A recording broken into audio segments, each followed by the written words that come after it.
요한복음 1장 1절은 헬라어로 이렇습니다. En arche en ho logos, kai ho logos en proston theon, kai theos en ho logos. 예, 이 정도는 헬라어로 외울 수 있어야 되겠죠. 태초에 말씀이 계시니라. 이 말씀이 하나님과 함께 계셨고 이 말씀이 곧 하나님이시니라. 이렇게 번역할 수 있는데, 그런데 여기서 두 번째 문장이 뭡니까? 카이 호로고스 앤 프로스톤 데온, 이렇게 이야기하는데, 그 프로스톤 데온이라는 표현을 좀 생각해 볼 필요가 있습니다. 여기서 프로스톤 데온이라는 것은 이제 직역을 하면 into the God 또는 to God 이런 식으로 이제 하나님을 향하여, 하나님께로 toward the God 뭐 이런 식으로 이제 하나님을 향한 어떤 그런 모습으로 이제 표현이 됩니다. 그러니까 우리 말로는 하나님과 함께 있었다 뭐 이렇게 이제 번역을 하지만, 사실은 조금 더 역동적인 의미를 살려본다면은 하나님을 향하여 있었다라고 표현을 하는 것이죠.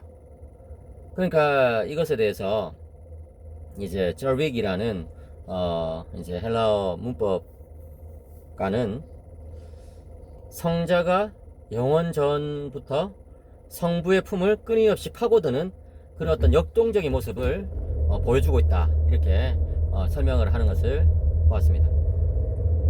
그러니까 여러분, 아구스티누스가 말이에요, 사랑은 움직임이다 이런 말을 했을 때에 그 원형을 어디서부터 발견하냐 하면 바로 이 성부의 가슴을 끊임없이 파고드는 이 성자의 모습에서, 예, 성부와 성자와 성령의 이 삼일체적 관계의 그 움직임, 그 모습 속에서 사랑이라는 것은 바로 움직임이구나 하는 것을 이제 발견을 한다는 것이죠. 그러니까 여러분, 참 독특한데요, 하나님은 불변하시는 분이시다 라고 성경에도 나와 있고, 또 아구스티누스도 그것을 굉장히 강조합니다. 이 이무타빌리타스라고 하는데요, 라틴어로 하나님은 불변하시는 분이시다는 거죠. 그건 뭡니까? 하나님의 속성이라든지 하나님의 본질이 변하지 않는다는 거거든요. 물론 이것을 두고 여러 사람들이 아리스토텔레스의 영향을 받았다 뭐 이런 말을 하기도 합니다.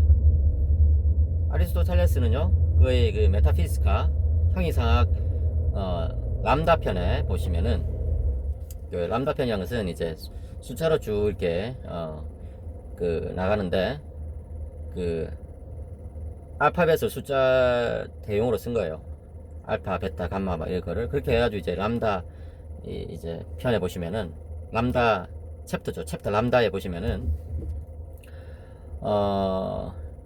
신이란 뭐냐? 신이란 것은 the unmoved mover, 예, 부동의 운동자다 뭐 이런 표현을 합니다.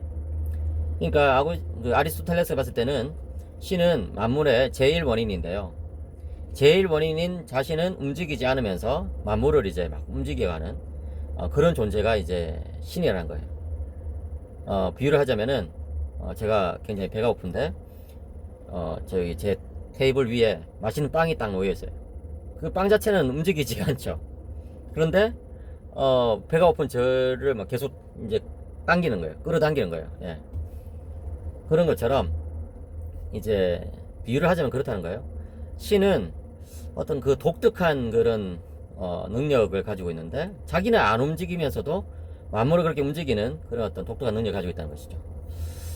그런데 이제 아구스티누스도 사실은 뭐 그런 어떤 개념을 차용을 했다고 볼 수는 있죠, 그죠? 그렇지만 그렇다고 해서 아구스티누스의 하나님이 뭐 전혀 움직이지 않는 그런 분이냐 하면 아니에요. 오히려 아구스티누스의 하나님은 항상 움직이는 분이세요. 예.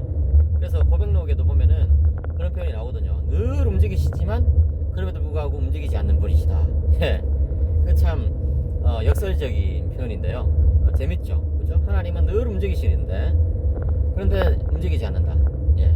그래서 아구시누스의 사상은 단지 어떤 그 아리스토텔레스라든지 플라톤이라든지 뭐 이런 사람들의 영향을 받았다, 뭐 이렇게 치부할 수는 없어요. 특별히 아구시누스가 신플라톤주의의 영향을 뭐 많이 받았죠. 사실 신플라톤주의가 뭐냐 했을 때 4세기의 플라톤주의를 신플라톤주의라고 하거든요. 그러니까 아구시누스도 4세기 5세기 사람이니까 자기 당대의 어떤 그 철학적 사조의 영향을 받았단 말이죠. 예.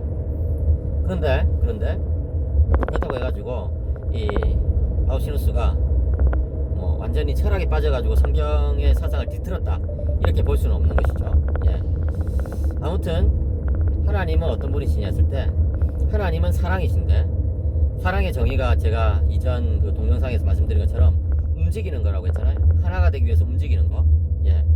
근데 그 하나가 되기 위한 움직임을 제일 잘 보여주는 것이 바로 삼일체 하나님이시란 거예요. 예. 사실은 여러분, 삼일체 하나님은 이 사랑의 관계성 속에서 영원전부터 한 분이시죠. 한 분이세요. 예. 그런데 그 삼일체 하나님께서 그 한 분이신 그 과정을 아우신스는 굉장히 역동적으로 파악을 한 것이죠. 그래서 이 데트리니타테 그 삼일체론에 보시면은 하나님을 이제 설명하면서, 삼일체 하나님을 설명하면서 사랑하시는 분 성부, 사랑받으시는 분 성자, 사랑 그 자체이신 성령, 이런 식으로 이제 표현을 쓰는 것이죠. 예. 아만스, 아마투스, 아모르, 이런 식으로 해가지고 이제 그런 식으로 사랑의 삼일체를 쓰는데, 이 사랑의 삼일체 이 개념이 서구 신학에서 굉장히 큰 영향을 미쳤습니다. 심지어 예를 들어서 조나단 에즈워드 같은 경우도 이 뮤추얼 러브 모델, 다시 말해서 서로 사랑 모델을 가지고 이 삼일체를 설명한 것을 볼 수 있는데, 그 뿌리는 역시 또 아구시누스라고 볼 수 있겠죠.